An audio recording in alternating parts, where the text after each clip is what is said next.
সদর উপজেলার বেলবাড়ি গ্রামের প্রায় ৩.৫ একর জমি জুড়ে গড়ে উঠেছে আনার বাগান। শুরুতে নানা সংশয় ছিল, প্রথম বছর কোনো ফলও পাওয়া যায়নি। তবে ধৈর্য হারাননি উদ্যোক্তারা। ২০২৪ ও ২৫ সালে এই বাগান থেকে প্রায় ১৮ লাখ টাকার আনার বিক্রি হয়েছে।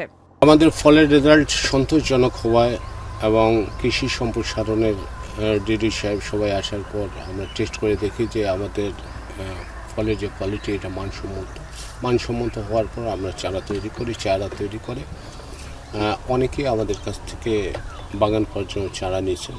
শুধু ফল বিক্রি নয়, এখন এই বাগান হয়ে উঠেছে আনারের চারা উৎপাদনেরও একটি নির্ভরযোগ্য কেন্দ্র।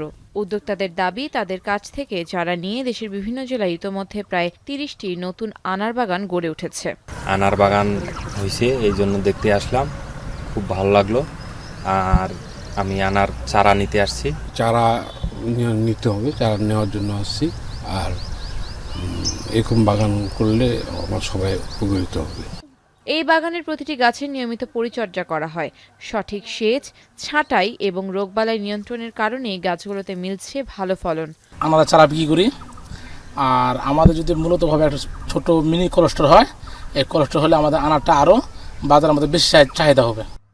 প্রয়োজনীয় কারিগরি সহায়তা অব্যাহত থাকলে এই ফল দেশের নতুন সম্ভাবনাময় অর্থকরী ফসলে পরিণত হতে পারে বলে ধারণা কৃষি বিভাগের। কৃষি বিভাগ এখানে কারিগরি সহায়তাটুকু দিয়ে থাকি, ফসলের রোগ এবং প্রকাশ যাবতীয় আমরা পরামর্শ দিয়ে থাকি।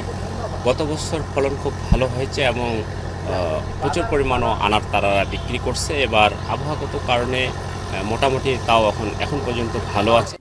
দেশের সবচেয়ে বড় এই আনার বাগান এখন শুধু একটি সফল কৃষি উদ্যোগ নয়, বরং তরুণ উদ্যোক্তাদের জন্য নতুন সম্ভাবনার প্রতীক। আমদানি নির্ভরতা কমানোর পাশাপাশি ভবিষ্যতে রপ্তানিরও স্বপ্ন দেখছেন উদ্যোক্তারা। এখন দিনাজপুর।